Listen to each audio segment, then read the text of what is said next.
Hello yet again, this is Moroni Prime with yet another video review. Now to most of you, you may think this is a neat looking diorama. The mighty Devastator attacking Autobot City with the last line of defense being the Dinobots. Their last ditch effort to salvage what remains of their base. But there are some of us that think that this could be so much more. You know, some of us that feel it was a little limited, you might say. What am I talking about exactly? I'm talking about Devastator. 6 Constructicon warriors. Hook, Scrapper, Mixmaster, Scavenger, Bone Crusher, and Longhaul. All combine into the first Transformers Combiner, released in 1985. Now, you've all seen different reviews of Devastator, and you all know his limited articulation. It's pretty much limited to his head nodding up and down, and his arms going up and down with Bone Crusher being able to rotate. That's it. Well, that wasn't good enough for the folks over at CrazyDevi.com, so I'm here to review the first 2 of their upgrade kits. Kit 1 and kit number 2. So let's go ahead and get started. Starting off, we will disassemble Devastator. We will remove the upper torso from the headpiece. I may lose Scavenger in the process off the side of the table, but we'll see what happens. Try to keep everything intact if I can. There we are. Alright, set this down off to the side. We won't need it for a few minutes. Now, the first thing is you pluck off the head unit there. You notice in the original Devastator it was limited to this movement here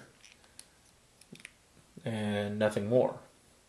Well, being that it's a vintage piece, you won't want to throw it away, but as far as a practical display piece, chuck it aside. Next, we will take Longhaul and remove Mixmaster and Scrapper from him. Just set those down off to the side. Take the leg connector. Again, vintage piece, do not throw it away, but as far as displaying, you won't need it. I'll set it down here. Now, some people, when they get their kits, they will take these little guns off the sides here. I leave those on because I have a knockoff Devastator as well, and I've used parts from it, but I'll get into that here in a minute. So we're just going to set this off to the side intact. Next you have Longhaul. Take and remove the Devastator waist panel and set it off to the side. Now, we will use it. Okay.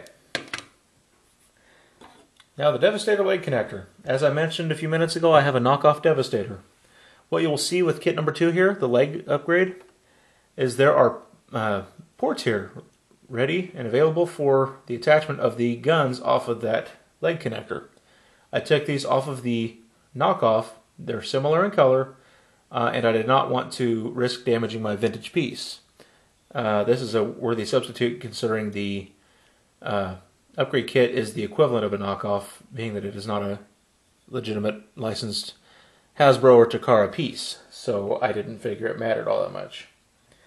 So what we'll do first, if you'll notice at the bottom here, they have the same, and I'll get the old piece to show you, the same connectivity as the vintage piece does. But those connectors are now on these little plates that are on hinges instead of just a large leg piece. So as a result, we now have knee joints. Go forward and backward. I don't know why you would want the knees to go forward, but that's entirely up to you. Whatever floats your boat and toots your flute. Also, you'll notice hip articulation, 360 degrees. They are on ball joints. They're somewhat limited, but they're not really all that bad. Considering this is a G1 figure we're talking about, this is actually quite an improvement. So, we'll go ahead and we'll connect Scrapper and Mixmaster as you would have in the vintage version. Same connectivity, just snap them on in. There you have your lower torso and legs already. Now we'll form the midsection. You take long haul, and instead of the connectivity between the thighs there on the vintage piece, this piece actually takes advantage of the old connectivity of the waist plate up top here, and that actually pegs in for connectivity to long haul. As so. So you see, still, holds a similar position to where he was previously. This does add about an inch height to the total figure, so it's going to be about 9 inches now for Devastator as opposed to 8 where he was previously. What do we do with the waist plate though? If you remember, those 2 pegs on the back that allow the plates to connect in vehicle mode for long haul, those 2 pegs, if yours are not broken, a lot of them are, they actually plug into the front here of the upgrade kit. There's 2 holes. They just slide right in. There you have it. There's your lower torso and legs intact, ready to go. We're almost done here. Next piece, upgrade kit 1. Now you'll notice the top half is purple and the bottom half is black. Why is that, you ask? Again, I bring up the fact I also have a knockoff Devastator. I am scrapping it for parts as needed. The black section is actually from the knockoff. I got it at Big Lots some years ago. The upgrade kit actually only comes with the upper plate and head assembly. The screws and lower section of the connector you will need to get from either your vintage figure or a knockoff of decent quality. So we will take it, and it connects pretty much the same as the other. Just plugs into the top of long haul here. This is also on a ball joint, 360 degree rotation. Look up at the stars, look down at the person he's getting ready to step on, whatever he wants. And a feature I like about this is the visor lights up. There's a switch on the back here. I don't know how well you can see that. Let's try to the switch there. And contrary to the packaging, batteries are included. So flip the switch. There you go. That is a very bright LED. You can kind of see it reflecting on my hand there to give you kind of an example of just how bright it is. Yeah. Really neat so far. I can tell they put a lot of thought and care into these sets. And it definitely shows. Okay, now let's try carefully to pick this upper section back up without losing Scavenger off the side. He likes to let loose rather easily. And just like the vintage piece, you slide hook right back into the head connector. It will just slide in and should hold pretty solidly. Now, unless your scrapper is a little loose like mine is,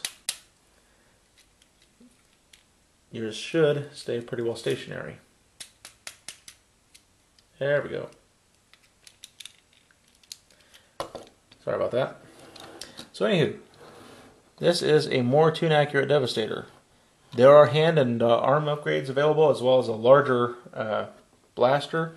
I do not have those as of yet. I'm not sure if I'm going to get them or not, as I've seen issues with the fingers and their ability to easily get lost and detach and whatnot. But overall, I give these upgrade kits probably a 9 out of 10. An awful lot of TLC went into these kits. It gives the articulation and detail that was lacking in the vintage figures. You got your leg articulation here. You can, assume very different poses. It's kind of hard to balance though, given the designs of the feet. But if you know what you're doing, it's not really all that difficult. Wow, what a way to end a review. Although you can't say I didn't warn you about Scavenger liking to fall off. Anyway, I'm going to try to go out on what's left of my high note here. This is Moroni Prime, once again, wasting your time.